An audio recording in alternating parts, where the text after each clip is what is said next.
If you had asked me years ago, I would have sworn Jide was untouchable. He was one of those people you just envied, successful, kind-hearted, and seemingly protected by the kind of luck that could carry a man through anything. But if there's one thing I've learned from his story, it's that not every smile is genuine.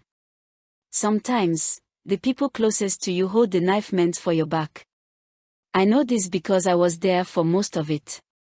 I saw it all unfold, from the moment Jide bought that Toyota Corolla to the day he realized his life would never be the same. It started about 3 years ago when Jide came back to Abeokuta from the UK for the December holidays. Every year, he'd fly back to spend time with his family and touch base with old friends. That year, he decided to buy a used Toyota Corolla to move around more easily. It was a neat car, nothing flashy, but practical and reliable. Jide only used the car for a few months before parking it at his family home. When he returned to the UK, the car stayed there, gathering dust. It wasn't until the following year, when he came back again, that he decided to sell it. That's when Lola came into the picture. Lola and Jide had known each other for years. They weren't particularly close, but their paths crossed often enough that they stayed in touch. She was charming in that way that could disarm anyone, always smiling, always confident. When she heard Jide was selling the car, she didn't waste time. "Jide, I need that car, oh," she said to him over the phone. "How much are you selling it?" They agreed on 1.5 million Nigerian nairas, and Jide was happy to let it go to someone he knew. A day before Jide was set to fly back to London, Lola called to say she had transferred the money. Jide didn't check right away. He trusted her. Later that evening, though, something told him to confirm. When he did, he saw the problem. Lola had only sent 1 million Nigerian nairas. I remember the frustration on his face when he called her. "Lola, why is the money short?" he asked. "We agreed on 1.5 million Nigerian nairas. "Oh, Jide, don't worry no," she replied, her tone playful. "I'll balance you later. Just give me the car first." Jide wasn't having it. "No, Lola. That's not how I do business. Either you pay the full amount now, or we call off the deal." Jide, you're taking this too seriously," she said. "You know I'll pay you." But Jide wasn't comfortable. He transferred the 1 million Nigerian nairas back to her and told her he wasn't selling anymore. "Let's forget it," he said. Lola didn't argue. She simply said, "Okay," and hung up.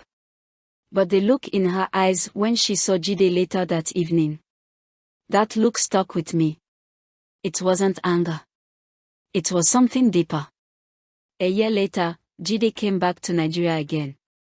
This time, it was for his younger sister's wedding. He was in high spirits, dancing, laughing, and being the life of the party. But just 2 weeks into his stay, everything changed.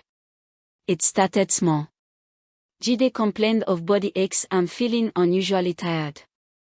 At first, we all thought it was just the stress of travel catching up with him. Then, a boil appeared on his buttock. It wasn't just any boil, it was the kind that made it impossible for him to sit without wincing in pain. Antibiotics didn't work. The boil got worse, and Jide started running a fever. Out of desperation, Jide called Lola. I didn't know why he reached out to her of all people. Maybe he thought she still cared about him. "Oh, Jide, sorry, she said when he explained his symptoms. "I know someone who can help, a powerful man of God. Let me take you to him." The church she took him to wasn't like any I'd seen before. It was deep in a remote part of town, small and dimly lit. The pastor, an old man with intense, unsettling eyes, prayed over Jide for hours. He gave him a liquid to drink, assuring him it would heal him. Jide drank it, and for a while, it seemed to work. The boil healed, and he felt better. But that relief was short-lived. When Jide returned to the UK, things took a terrifying turn. It started with sharp stomach pains. Then, one night, he called me in a panic. "Toby," he said, his voice shaky. "I can feel something moving inside me." I didn't understand what he meant.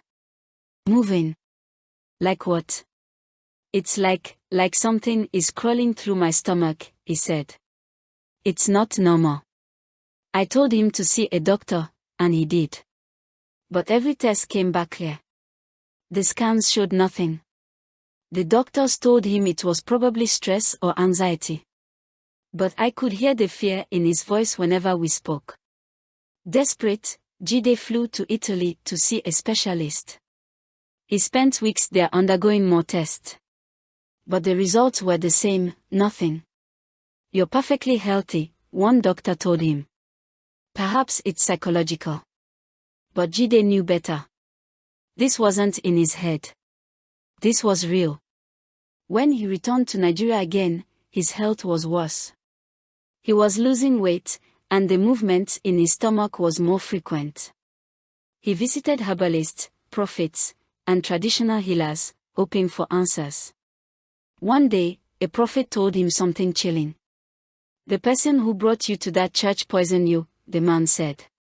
"They've tied your life to suffering. You need to go back to the source and break it." The realization hit Jide like a blow. "Lola." When Jide confronted her, she laughed. But it wasn't the kind of laugh that comes from amusement. It was cold and dismissive. "Jide, what are you talking about?" she said. "How can you accuse me of such a thing?" But her eyes gave her away. There was no warmth, no denial, just a coldness that sent shivers down my spine when Jide told me about it. Now, Jide lives with the poison inside him. He's visited countless places and tried every treatment imaginable, but nothing has worked. Some days, he seems fine. Other days, he's a shadow of the man he once was. If you ever find yourself trusting too easily, think of Jide. Not every smile is genuine. Some people carry darkness within them, and you won't see it until it's too late.